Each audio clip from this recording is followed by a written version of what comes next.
10, 9, 8, 7, 6, 5, 4, 3, 2, 1.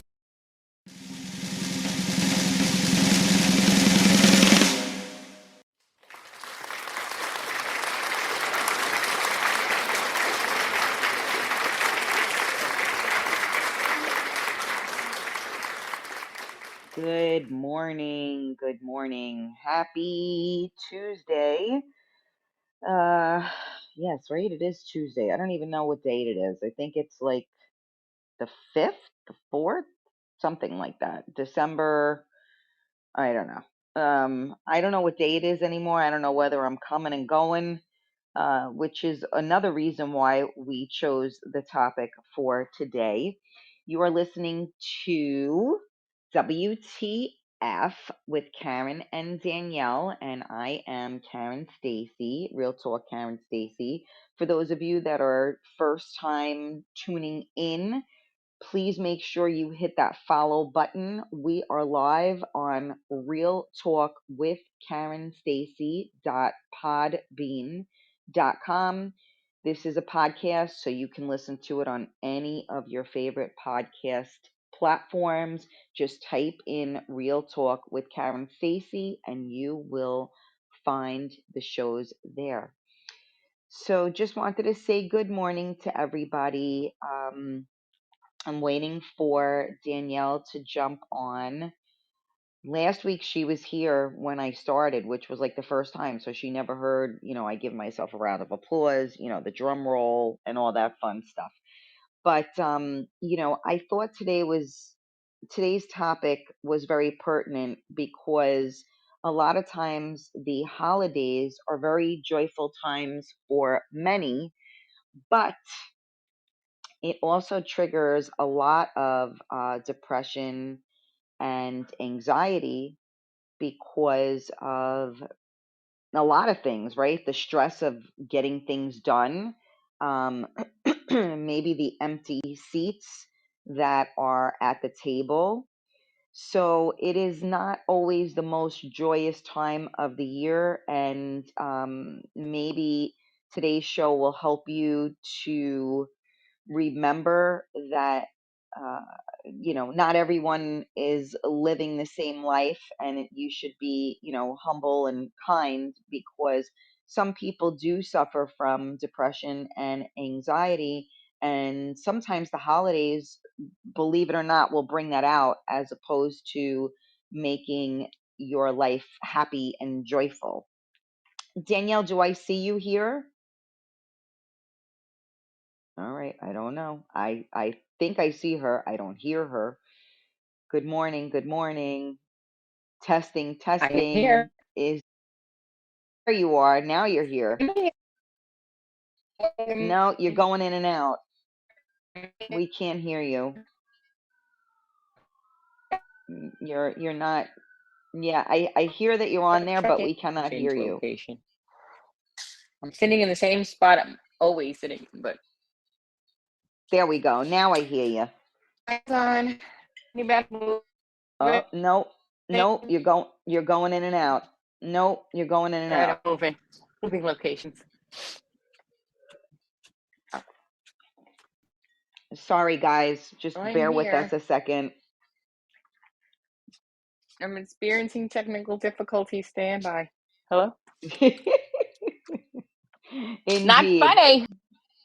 Well, the joys of technology, sometimes it works and sometimes it doesn't.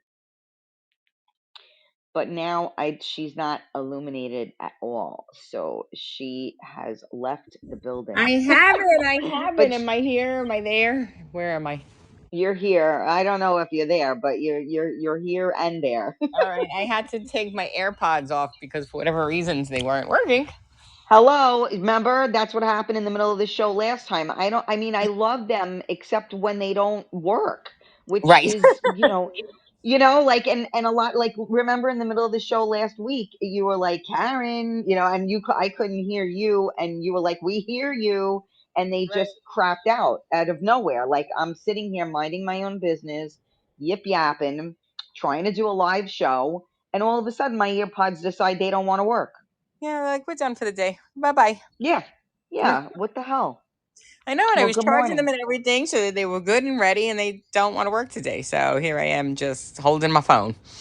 All right. Well, guess what? Everybody, this is National Screw You Earpod Day, because I don't know why that happens, and it is, these things are addicting, because for anybody that uses them, you think, what's the big deal? But you stick these things in your ears and you're liberated, because you can move around the cabin freely, and it's very liberating. But when Yes.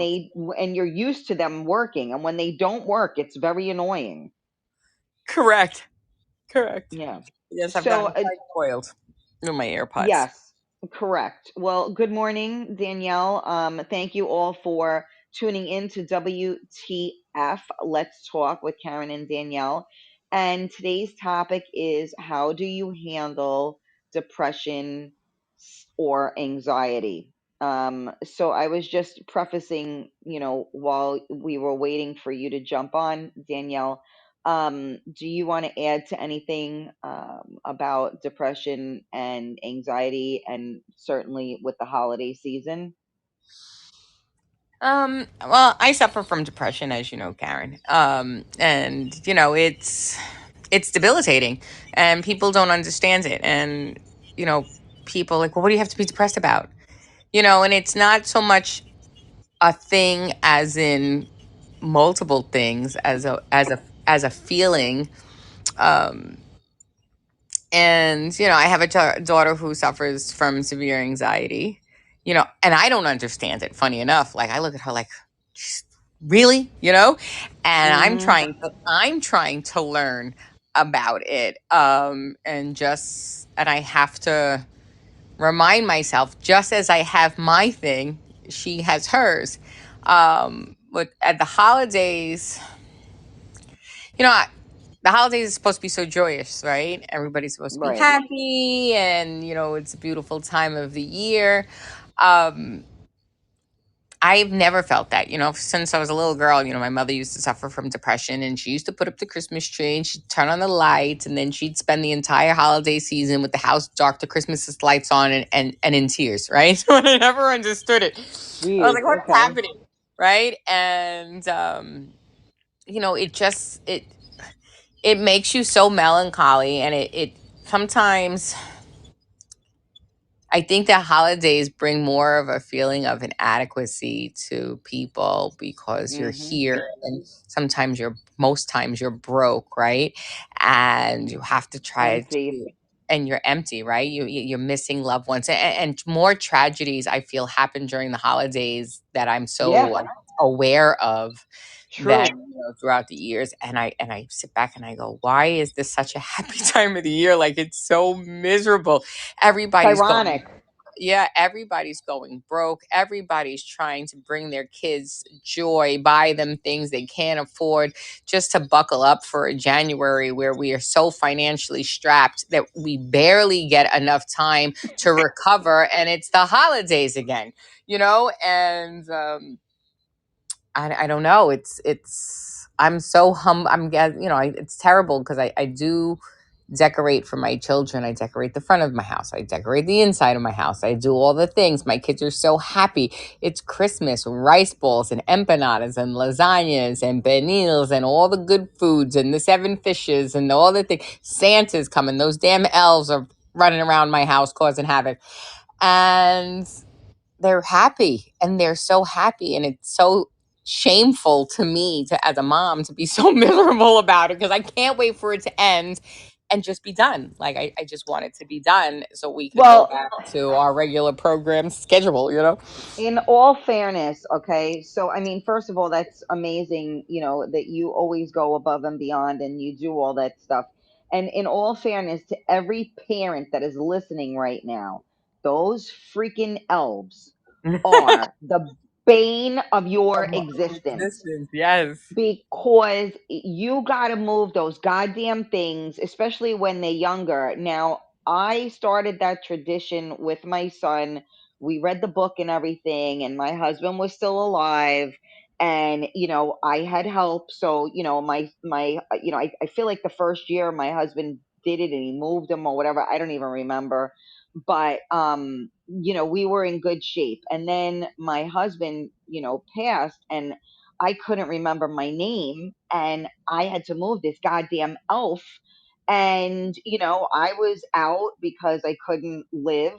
And I would come home and had like 17 tequilas, and I'd forget to move the goddamn thing. I'd have to set an alarm to try to remember, to move it, and then try to think of where to put it. And I'll never forget one time I put them on top of the refrigerator, right? And I guess I didn't secure, like I didn't put it in a good spot. So when the refrigerator door opened and No. closed, he fell to the ground.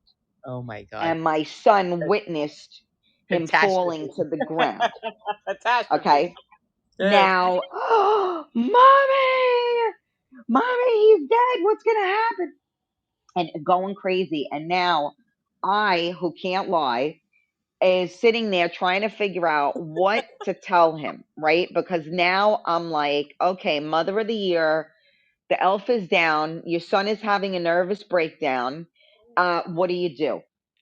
So I said to him, you know what, Noah? I don't know what to do, which was an honest thing. I said, you know what? We know that he has no powers. Only when we're asleep at night and he's alone can he go Hmm. back to the North Pole. So I think we need to leave the house so that we can make sure that he can get his superpowers back so that Oh, he's going to be okay. So I made him go downstairs, and I told him that was going to go outside. And obviously, before I went outside, I put the elf back where he belonged, like somewhere that he wasn't going to fall down from. And then we reconvened. We came in the house. I pretended to look all over the place. And lo and behold, he found him. And I'm like, thank to tell you, God. I think these elves make me depressed.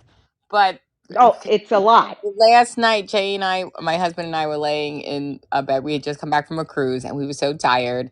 And he's like, "Those damn elves!" And I had to get up at like Yep. 10 o'clock at night and move the elves.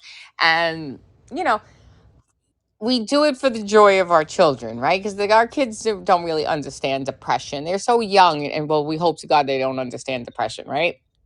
They're so young, and we do it, so that they can have joy, right? We do all these things to try to break these generational curses, right? That we have, sometimes, based on how your parents handled the holidays, it reflects, right? So I told you my mother was depressed all the time during the holidays. My father wasn't home with us. He had left.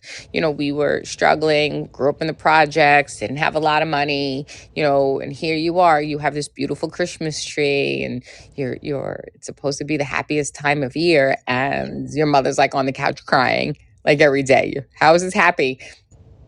And you find yourself as a grown up there. I mean, even in my 20s, I remember one year, it was right after 9/11. My mother had just passed away. I didn't even put up a tree. I said I had a Harry Potter tree. I had an invisible tree. I had a Harry Potter tree. I told everybody. So, and you push to satisfy whatever, holiday need people have, joy you have to find, right? Because you can't fall into that hole of depression. It's an awful place. As I said earlier, I suffer from depression, and I have been in the throes of depression for years and years, to finally one day, for almost like the clouds to part and the sun to shine, and you're like, you wake up from Good this fog. analogy. Yeah, you wake up from this fog and you're like, holy shit. And you reflect back on what I the, see the light. yes, and you reflect back on the last couple of years, and you're like, oh my God, my poor children, my poor husband, my poor family, they dealt with me, right? I was an autopilot. I just functioned. I just functioned. Right. There was no love, there was no light. I took my kids to have Uh, fun. there I was took my love. I took my kids to have fun, but I did not have fun with them. years, and you sit back and you're like, okay, well, I know I was there. I took pictures, and I take pictures of everything because, that's my proof. I was present, but I wasn't, you know, Right. Right, and but I mean, but at the same token, I think you underestimate and don't give yourself enough credit either. Like you said there was no love. There was love, which is why you did it in the first place. It's just it's I know. different when you don't feeling the love and the joy in your heart is different, but you Okay, gave the love. I You did, gave the love, so don't but shortchange that. And I get your perspective on it, but you have to, we're also hard on ourselves, so you have to but realize that. I also function in a place where I know what the right thing to do is. So I may Right. not want to do it, but I'll do it anyway because, when growing up with a depressed parent, and as a child, you would sit there and say, I just want to wish my mom would do this. I just wish my mom would do that. And I remember those days. I remember being so sad because my mother couldn't function. And then I used to say, don't you love us enough? And I remember those feelings. So I would get up even though I didn't want to. So, okay, love was present. I didn't feel it. But I knew it was the right thing to do so that they wouldn't realize how bad I was, Yeah, you but I know? think again, you're not looking at the bigger picture. The love was there, and they felt it and you felt it because they're your children and you love them. So I think your children have never not felt love from you, and what you gave, you got back. So I think even though you didn't realize that it was still feeding your soul, it was. So even though you did the right, you were doing it because you knew what the right thing was and you didn't feel like it was something you wanted, quote unquote, like to push yourself to do. It was something that you wanted to do because you wanted to give them something and you did. So I think you have to look at that a little bit differently. I think you don't give yourself enough credit. And you're setting yourself up, those like the way you're speaking, nothing you could ever do would be enough if you look at it from Yeah, where you're I coming guess. from. I guess. But Well, yeah, I mean, you really, I mean, and that's always your defense is like you're always trying to do better for everybody else, and then you feel like you're not, present, but you are present and you are going through it, and it is feeding you, even though you don't realize it all the time. But a lot of people don't function, so depression can and anxiety for that matter can cause you not to function, and you just completely shut down, like what you were saying with your mom, that she would just be on the couch and she would just be miserable and crying, and so she didn't function at all. So you go in the opposite direction and you like overfunction. And so it's kind of like faking it till you make it, if you will. And you said that all of a sudden the clouds cleared and you could see the light, and sometimes people don't realize that you just have to change your actions, right? So, yeah, sometimes you do have to force yourself to get up, which just when you're in a state of depression, getting up is a big deal. yeah, it is. Um, you know, it's a big deal, and a lot of people don't do it. A No, lot I of don't. people don't get up. So No. right there, you don't give yourself enough credit because you got up and you did it. And so a lot of us don't give ourselves enough credit. We're too hard on ourselves. And although you can't spend the rest of your life patting yourself on the back, you also have to recognize that you are doing it. So, I had a friend of mine years ago. Yeah, What? no, go ahead. I'm I listening had a to you. friend of mine years ago who used to say, you know what, you don't get a pat on the back for doing the right thing. And of course, this was a Bronx, a Bronx guy. Yeah, well, you don't get a pat on the back for doing the right thing. And I get the mentality because that was like how we were raised, right? Like, buck up, soldier, like keep it moving, Yeah, exactly. come on. what are you, a little pussy? Get up. You got this, or not even you got this. Get up, go, and you didn't have a choice, right? Because you had to man up, or now it's put on your big girl panties and keep it moving. And you're doing the right thing. You don't get a pat on the back for doing the right thing. You get a kick in the ass if you don't. So it's different mentalities. And although that is a very harsh way of being, it's a little bit better She's than, the well, holy I don't know grail if it's of better, bags. but now everybody gets a prize or a medal for, showing up. Right. It's true. I'm sorry. I'm hearing stuff in the back and I don't know whether that was you talking or someone else. It Oh, I was, have no idea. No, but you're oh, right. we hear other people talking. So it's a different show. No, but you're right. You're right. You don't get a pat on the back for doing the right thing. Unfortunately nowadays, people feel that they're entitled for a pat on the back for doing the right thing, and that's not how it works. That's what you're supposed to do.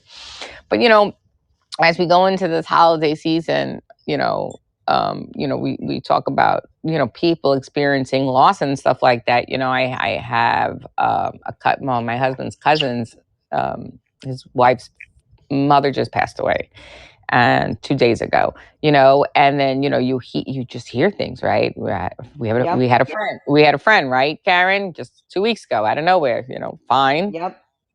passed away.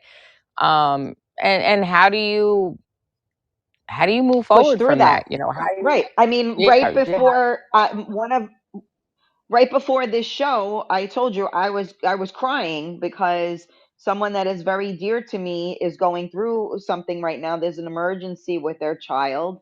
And it's just, this is in the blink of an eye, everything can change.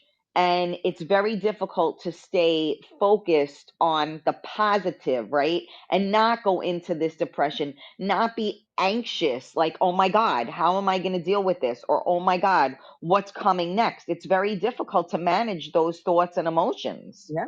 Listen, and as a caregiver, or the person who handles the financial responsibilities of the home, it's Christmas, right? These men and these women, they're working. Some of them are working 2, 3 jobs, can't provide, can't buy food, and Yep.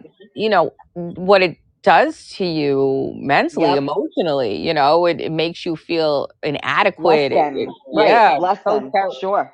so terrible. And to have your kids, they make these Christmas lists, they believe in Santa still, and they ask Your Santa for kids these. still believe in Santa? Madison does, yeah, my one. I've one. Really? Yes, she still believes in Santa. Wow. That is amazing. I mean, I tried as long as I possibly could. And, my son still believed, and all of his friends were like, really, Noah? Like, what, that's your mother. And I remember him coming to me and Oh, saying, and saying, like, mommy, like, they say that Santa, isn't, that's not true. And I go, Noah, do you believe in magic? He's like, yeah. I go, well, then there you go. I said, how could mommy possibly buy you those things? Mommy doesn't have the money to do that. How could mommy possibly do that? And so, I'm like, it's magic. It's magic. That's what the holidays are, Daddy. It's magic. magic. And they don't believe in magic, but you do. But, I held on to it for, I mean, really, he went a long time, but not as long as, I mean, what are they, Well, 13 now? they're 12. Well, they'll be 13, but I held on to Dylan until he was about 13. Yeah. Yeah, I held on to Dylan until he was about 13. I remember because he asked Santa for something at school, and I was nowhere close. But I had one of my girlfriends standing behind him so that she could hear. Because he's like, I'm going to ask Santa for something, and you're not going to know what it is, and we'll see. And don't you know that shit was in his Santa sack, and that boy was the happiest person on the planet. Uh, but you have to play tricks, right? You have to be smarter than your kids. So My yeah, father used to say, you got to wake up pretty early in the morning. Yeah, so I had to be smarter with my kids, or they would leave little notes. My daughter Madison, she was infamous for writing little things on post-it notes, and I would go in and clean her room, and I would find little post-it notes hidden. So I would be like, "Oh, okay." So then she was like over the moon because, of course, Santa was real because all her little secret things would, show up. Um, but she still believes she came home from our cruise, went running for her elves. She was so excited. Where are they? What are they doing? They brought her an advent calendar. God bless those elves. They bought her a beautiful Sephora advent calendar, hundreds of dollars worth of makeup. Thanks to my Aunt Adele, to my sister Adele. So, so they woke up this morning. Mommy, where's the elves? I'm like, I don't know where the elves are. So, you know, they're happy. They're happy. They have those joyous moments. They have no idea that mommy and daddy are like banging our heads against the walls trying to figure out how the hell we're gonna do this year. Right. My son's 16th birthday, again, don't want to disappoint. Gave him a cruise for his birthday with his friends because if I had to pay for a party, it would have been an equivalent.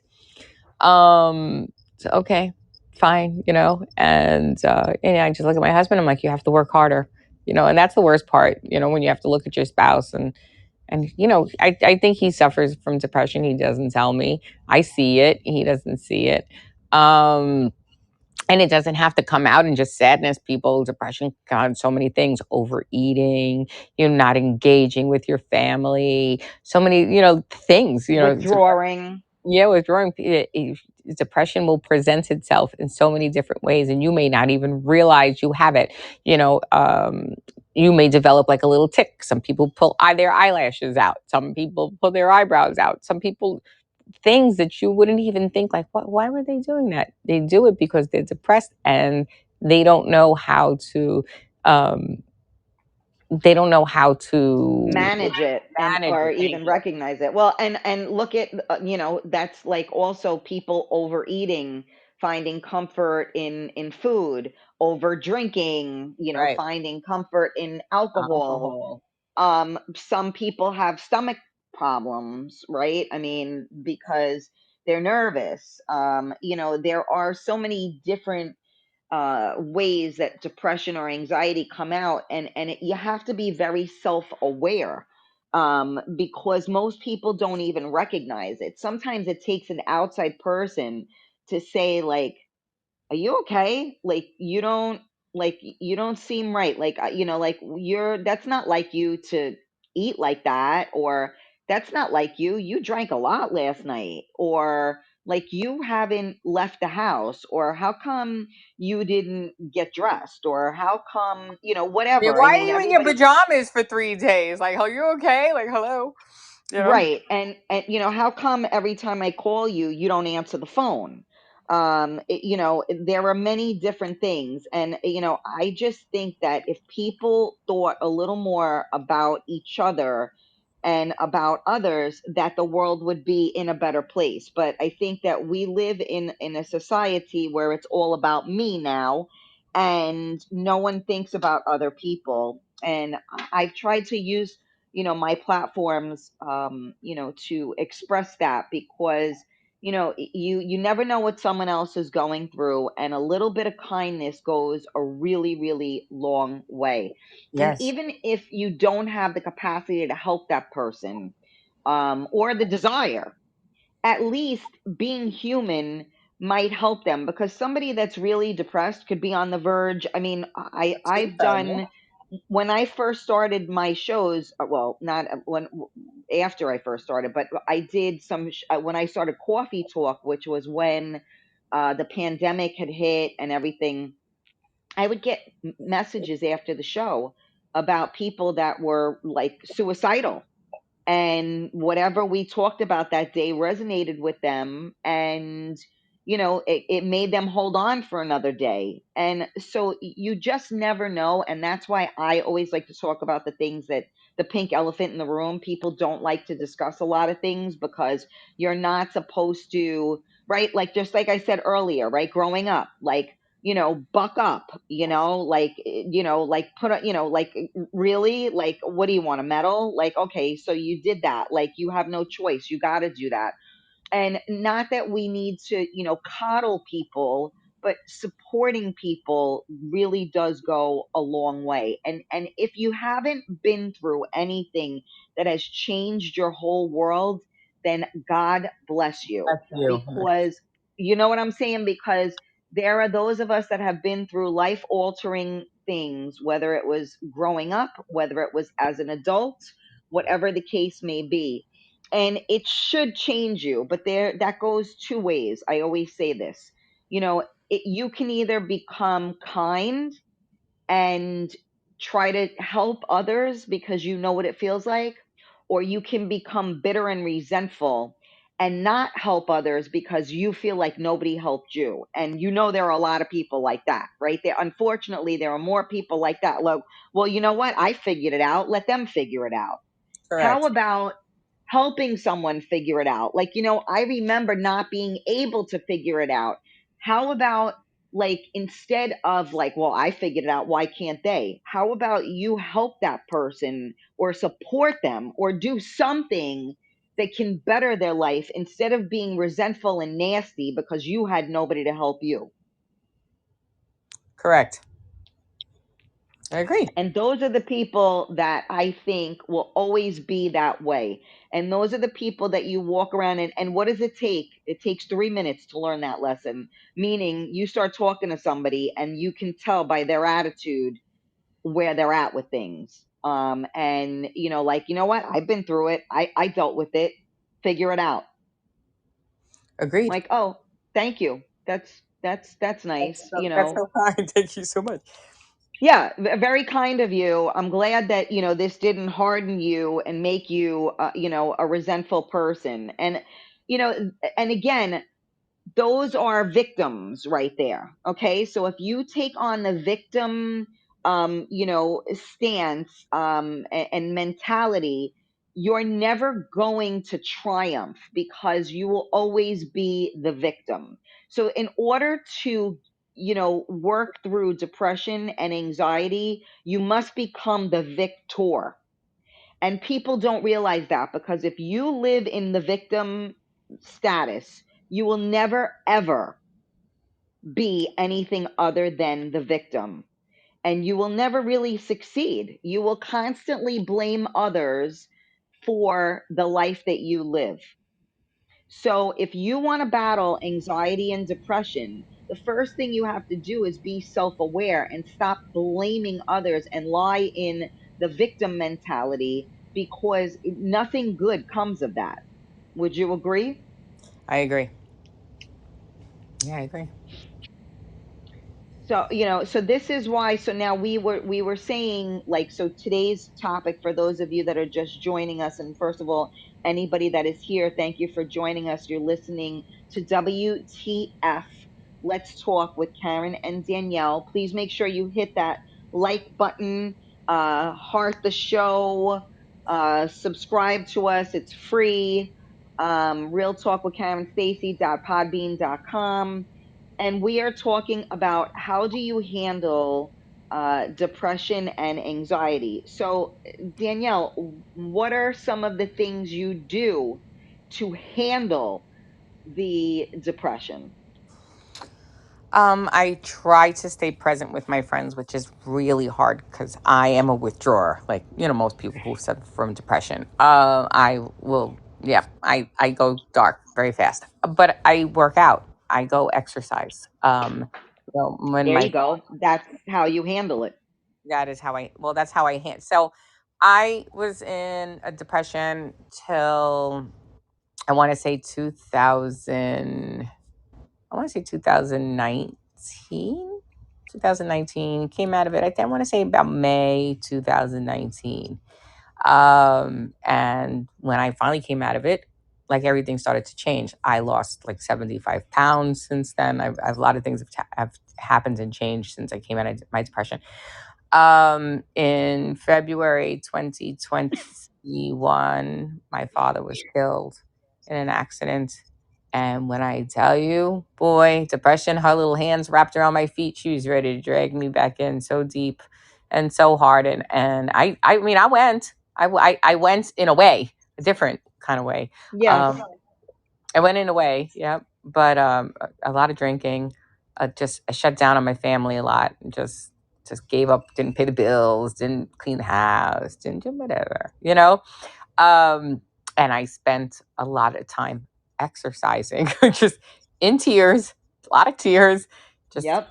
and every time, the harder I cried, the harder I pushed myself. Yep. Um, and there were times I'd be exercising like 2 hours, just because I was crying so hard. It took me forever to get through the exercise. Um, but when I was done with my tears and my exercise that day, I was like, okay, I felt good. Right. I could It's a function. release. Yeah, I could function. So I did it again. And then you would think that I would be in the best shape of my life right now, by the way. I'm not. But with all that exercising. So um but I that's used how that's how I functioned. That's how I satisfied it. And even still, like, my brother-in-law died unexpectedly in October, and I had been working out, like almost 3 months straight. I was doing so good, and that hit me and just pushed me into a spot. And I have not exercised not one day since October 16th, not one day. And I have to get back to it. Like, I know I have to get back to it, but it's the emotional hits the way. He was on his way here. He was in New York. He was on his way here for Halloween, and my niece and my nephew, they're babies, and maybe he wasn't like the greatest dad, but he was a really good granddad, and was finally healing all the past wounds with his children, and just really being present. And I know the man since I'm 8 years old, and where I thought that we were in a place emotionally where I was finally overcoming my own father's death, I feel like it kicked right. me backward. I feel like it kicked me backwards. Yeah. Um, Well, that's I mean, and just for a moment of a side note, that is certainly what happens, right? Because we associate, because when something terrible happens, your knee jerk reaction is to go back to that dark place, because that's how you learned how to deal with things. Your central nervous system, meaning, goes right back there, and it's very difficult not to go all the way back down, right? So right, it's guilt by association. Oh my god, this tragedy just happened. Oh wait, I know what tragedy feels like. That I'm going there. And I've recognized that in myself, where once you've gone through something extremely tragic, your knee jerk reaction is to go back to that horrific, terrible place. And it's very difficult to take you to a place that is a sad place, but not the deep, dark place. Does that right. make sense? Yes. Yes, it does. So it sounds like, so that's where you're fighting. You're fighting not to be in that deep dark place. You're fighting to be in the surface place of losing a loved one. Right. Yeah. So Yeah. it's a little bit different. And that's what I mean, is that we have to learn from those places. So I'm going to share with you something that my therapist had taught me 100 years ago. Right now, I was raised by a very hysterically dramatic woman, and if she broke her nail or if someone died, she had the same reaction. So that was what I learned growing up. So I didn't realize that if the cable guy didn't show up, I didn't have to react the same way as I would if someone died, because I wasn't taught that. I was taught to be hysterical. So that was what I knew. And when this therapist said to me, you don't have to have the same reaction. Certain actions warrant certain reactions. So that's one thing to keep in mind, because some of us go too far in. The other thing is to manage your reactions and to be self aware. Like, I tell myself, all right, you know what? You're allowed to feel this, but like you got 2 days or whatever it is. I mean, maybe like you can feel this, but guess what? At this particular time, you gotta function. You I can tried shut that. down. Yeah, I tried that. I was like, okay, I'm gonna go work out today, and I can't. I don't get off the couch. Like I do. Well, listen. I do a lot of things. I'm not just sitting on the couch like Correct. popping bonbons, but Right. my priority for myself, because I could see the change in my body, like I'm getting, my muscles aren't as toned, whatever, and I can't. I just can't. It's almost like my feet are tight. Like I can't just get there. It's like and I know it's all mental, which is the worst part. Yeah, no doubt. But you know what? You'll get there. Your head is already there. You're not in the same place that you were.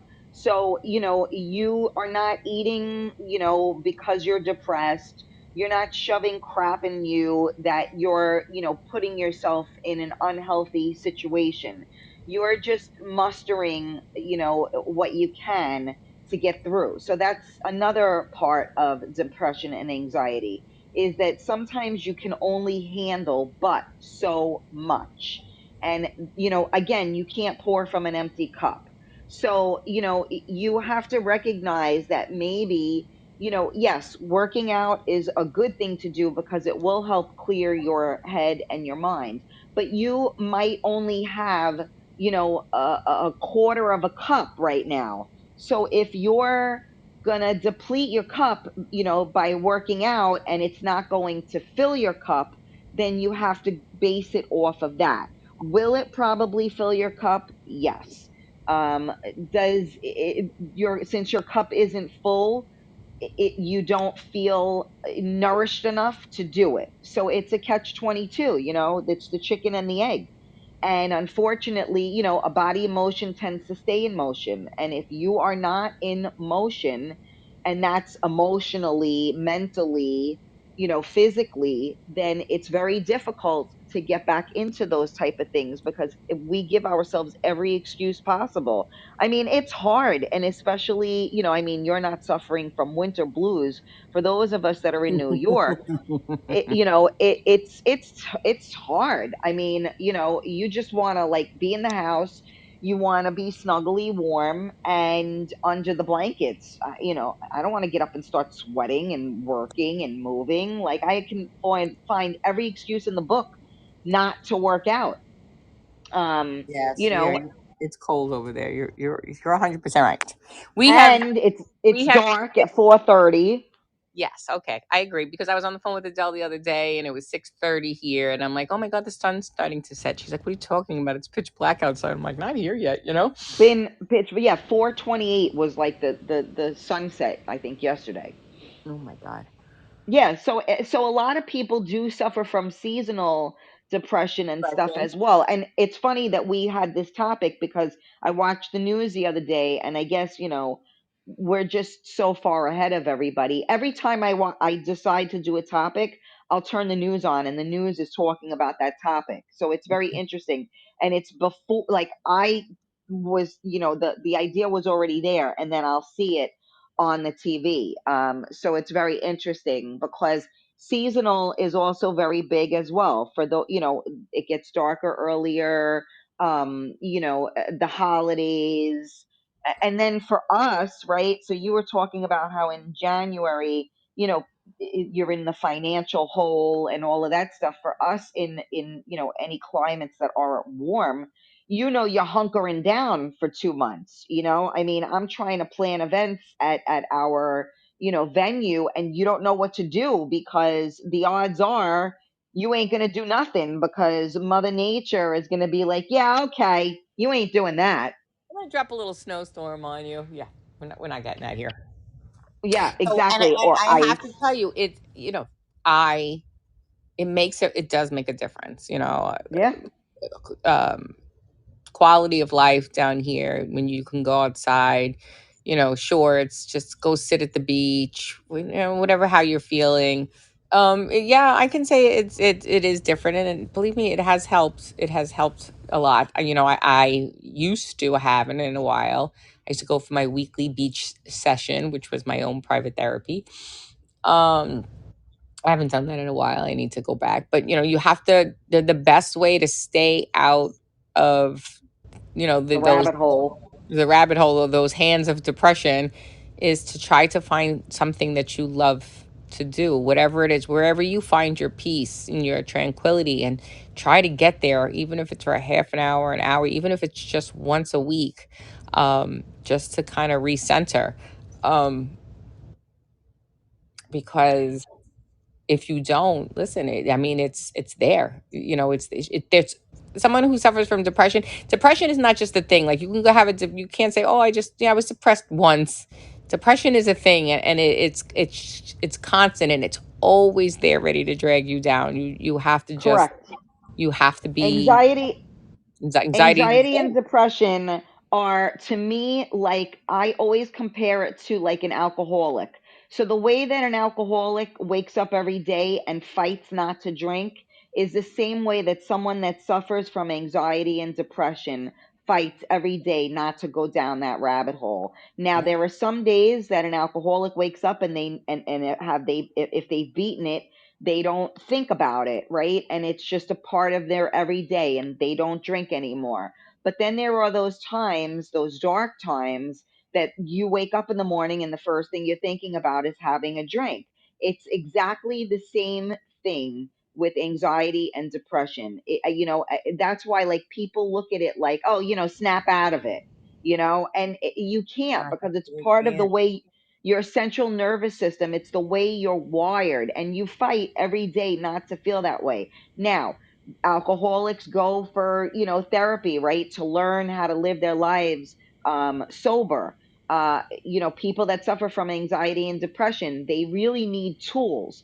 If you are suffering from anxiety and depression and you don't know how to get a handle on it, you need to reach out. You need to talk to your doctor. Maybe you need to go on an antidepressant, and or an anti-anxiety medication, but you also need tools. So don't just think that, in this society, pop a pill and everything is all good. You Correct, need to, because that and that's what happens. right. I did. I took antidepressants. Right, I was depressed, and I took antidepressants, and it leveled me to a point that I Enough. was not happy, but I was not sad. But I was nothing. Like, I was just Correct. cruising through the day. Nothing bothered me. I wasn't yelling at my kids anymore. So they liked it because I wasn't yelling. But I was, when I tell you, if you thought I wasn't present when I was feeling depressed, I was less present on those pills because nothing Correct. fazed me. Nothing. I was just literally floating through the day, like, just functioning, but nowhere. It was terrible. And Which so is many. why you should combine it, and not to interrupt you, but this is why you must take those and combine them with therapy or ways to deal, because the whole thing is that normally if you go to therapy, the reason there are underlying reasons why you're feeling depressed and you're feeling anxiety, and they may not be just a seasonal type of thing. There are people that just get depressed and anxious because of a certain situation, and once that situation has found a solution, if you will, or has ended, they are back to being their normal selves. But there are people that suffer from it, like you spoke of, from, young in life. That is how you're wired, which means that when you go to therapy, that therapy is going to unleash all of those things that we have tucked so deep into our psyche that now are going to come out. So that medication that makes you kind of level, like you just described, it enables you to let all of these cobwebs out, so that you may heal these things, so that you don't always feel that. It is not a cure all, it is a means to an You're right. end. And therapy, people laugh at it or they scoff at it. They're like, "Oh, therapy." But I've talked to so many people who hide their depression so well, right? They'll be in a Yes. marriage. My wife, I do everything. Whether it's a Yep. wife or a husband, I have spoken to a husband who says to me, like, I do everything. My wife doesn't do anything. My kids, they take advantage of me. They do all the things. I'm a worker. I'm a this. I'm a that. I'm a this. I'm a that. I'm a this and that. And, they have mentioned on occasion here or there how, it would just be easier to just end it. Yeah. And you're like, are you okay? But you know, you don't know, right? They put on a happy face, and you see them, and they're like, "Hey, what's up? How are you?" And meanwhile, you know the background story, and you're just like looking at them like, "Wow, what a mask," you know. Correct. And their spouse and their kids probably have no idea, you know. Um, and that person is, like a ticking time bomb, because there will Correct. be that one day where something will just trigger them too hard, and and people are like, I had no idea. It's there. It really is there. Everybody's, unless you're very vocal about your feelings, somebody that's always happy go lucky, I would check in. I would check in. You know, listen, I'm very vocal. Everybody knows where I stand, and I try to, sometimes not well, express myself, my feelings, my emotions, my depression, and everything, because if I know that if I don't get it out, it's going to take a hold of me and it's going to control me. So I have to verbalize. And But that's most people. It's great that you are able to verbalize that.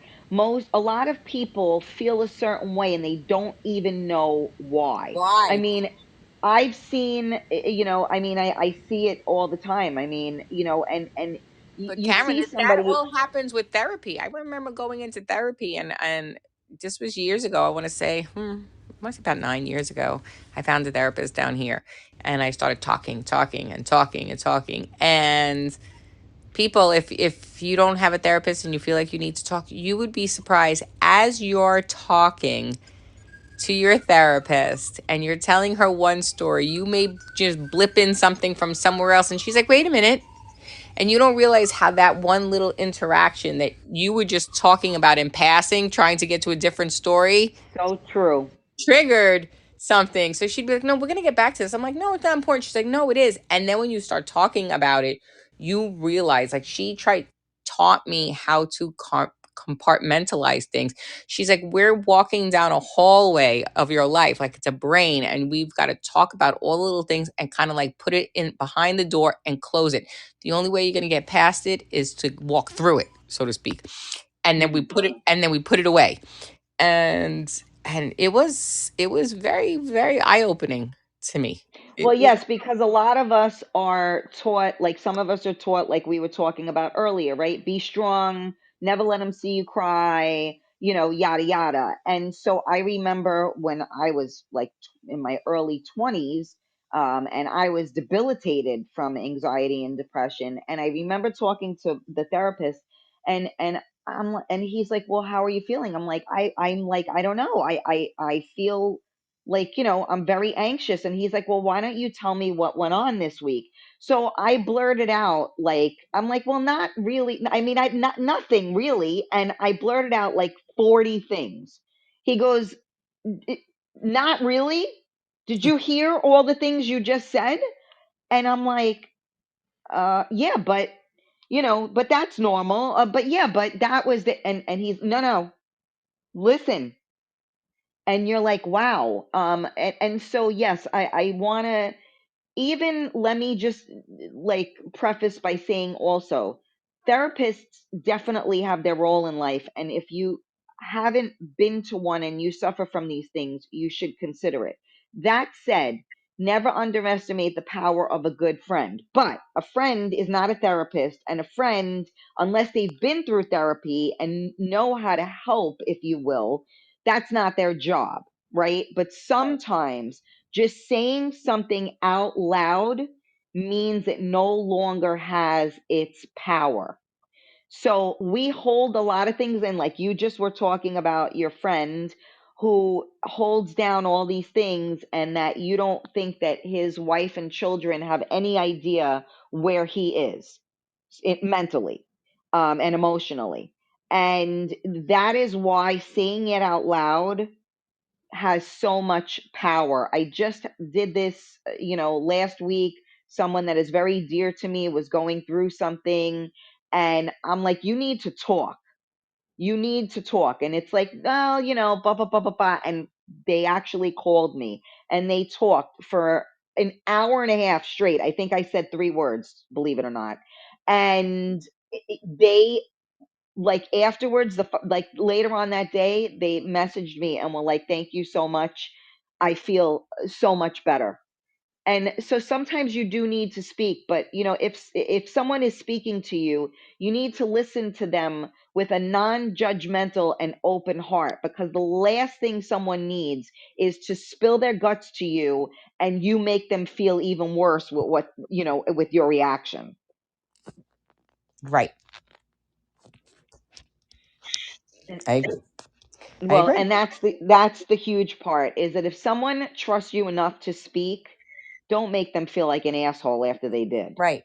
That is correct. I mean, and listen, we're so hard on each other, and again, the way our parents raised us, like our parents was like, speak your mind, say what whatever. My parents were not coddly parents, right? So I learned, and just being from New York and stuff like that, our like knee jerk responses sometimes are so hard and so Yep. cutting.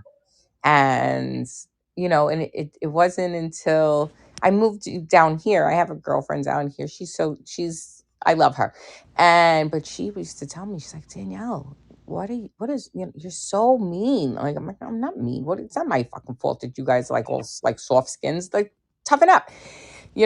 And here I'm now here 10 years, and she's like, oh my God, you're so much better. You're like, you're so much lighter and you're so much easier to deal with. She's like, even a lot of my True. friends are like, oh my God, Danielle's so much, she doesn't have that chip on her shoulder anymore. She's like, people would say things to you, she goes, and you would shoot back with such a sharp tongue. And they'd be like, why is she so violent all the time? Like, everything's so hard, and you don't True. realize. And, it's kids, kids make you realize, right? Because you say things to your children and then they have that little sad face on, and you're like, shit, I have to be Right. better. Well, again, when you have that knee jerk reaction, it's also because it's embedded in you, if you will, right? And so it's a hard thing to do sometimes, because there is resentment and anger that does lie deep. And when something triggers, hits a nerve, your first response, depending on who you are and what you've been through, can be a razor sharp, tongue. So we all have our ways of communicating certain things, good, bad, and indifferent. But part Right, of but your response can be the trigger that actually sends that person into a darker place correct. instead of pulling them out. Correct. Well, that's what it is. Part of being a good human is being, aware, self-aware, right? So that, yes, somebody could really be teetering, and then they say something to you and your reaction pushes them further, and instead of pulling them back and reaching a hand out, you're actually nudging them to jump off the cliff. Correct. So it's a big responsibility, don't get me wrong, and no one should have to have that responsibility, but you need to be accountable and self-aware, and know, like, people that are friends with you and I, they know that, we're going to say something, and maybe we're going to do our best to say it in a more loving and affectionate way, which is something that I think we've both learned how to do, as opposed to a very matter of fact way. But there are times that matter of fact pops in, loudly. But yes, you have to be more aware of your audience, right? Like, if when we know we're talking to people that are like minded, we're going to speak more organically than we would around not like minded people, right? Correct. So know your crowd. Yes. And especially, no, yeah, right, know your crowd.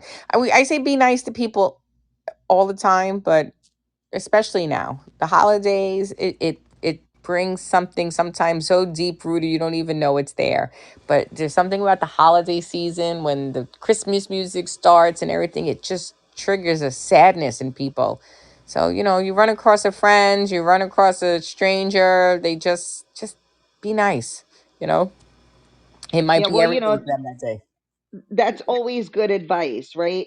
Always lead with kindness. I always say, you never know what someone else is going through. Like I always used to say, don't be an asshole today because you never, tomorrow isn't promised. That's And, right. you know, being a good human has a lot of, it's a multifaceted type of thing.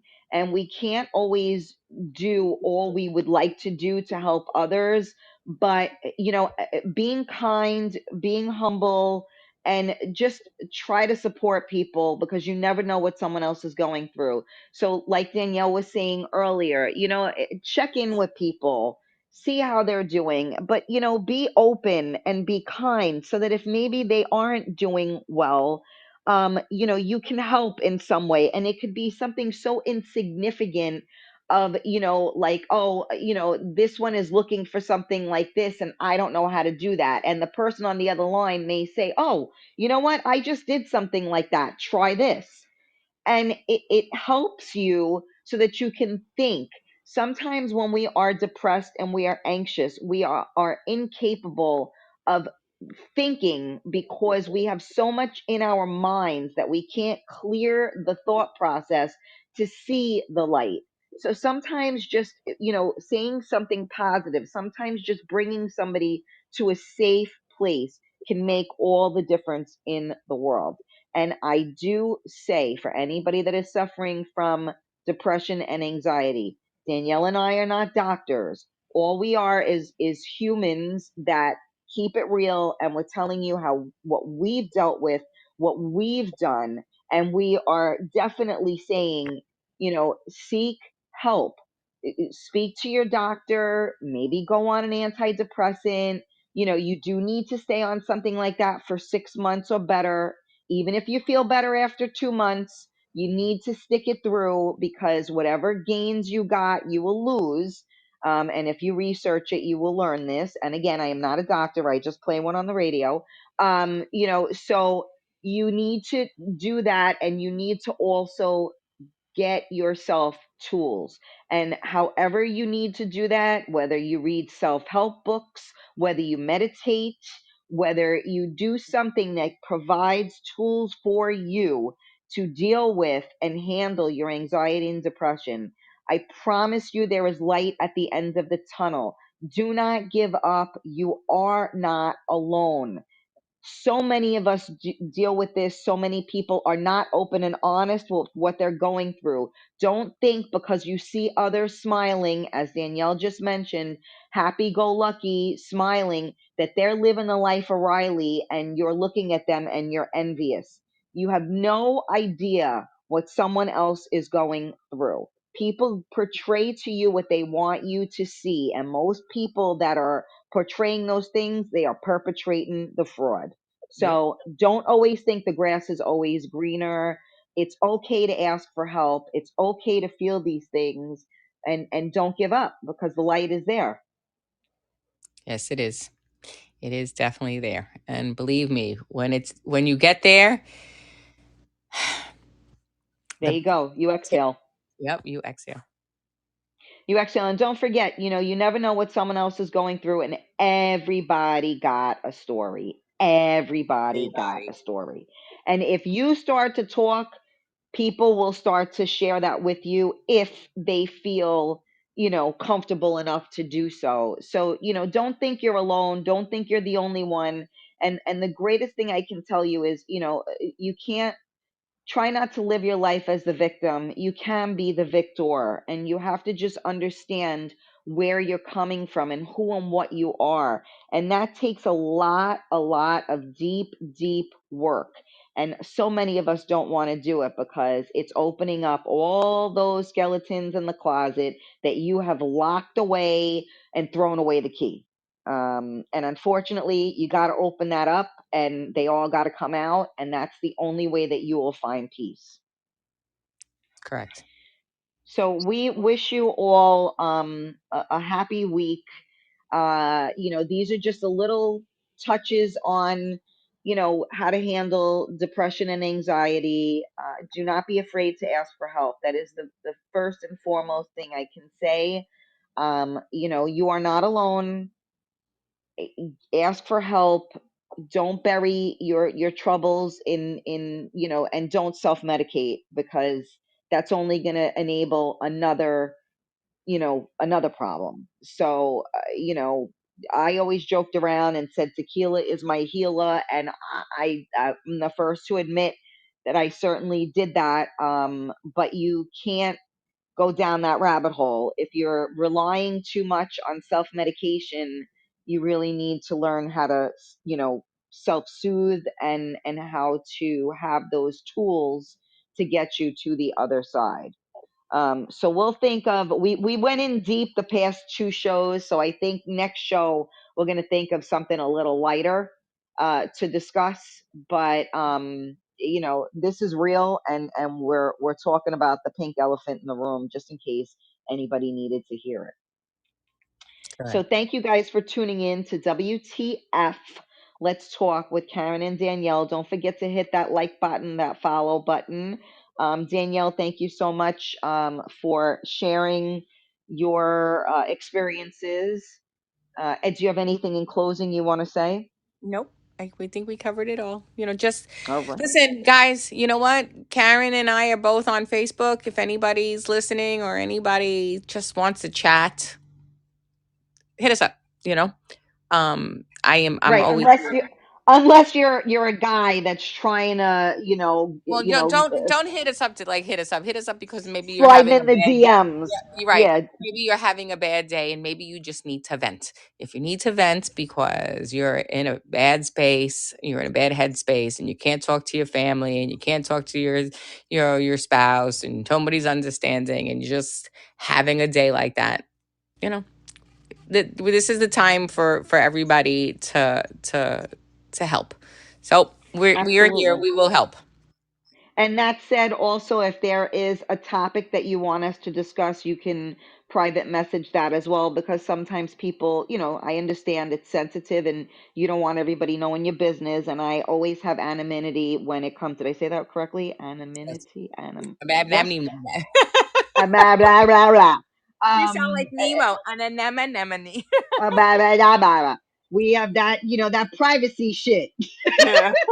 There you go. um we have that privacy shit, so you don't have to worry. If you want to talk about something, nobody needs to know it was your topic. So Correct. thank you guys for tuning in. We will see you next week at 11 a.m. Sending much love and light, and remember, tomorrow isn't promised. Don't be an asshole today. There you go. All right. All right.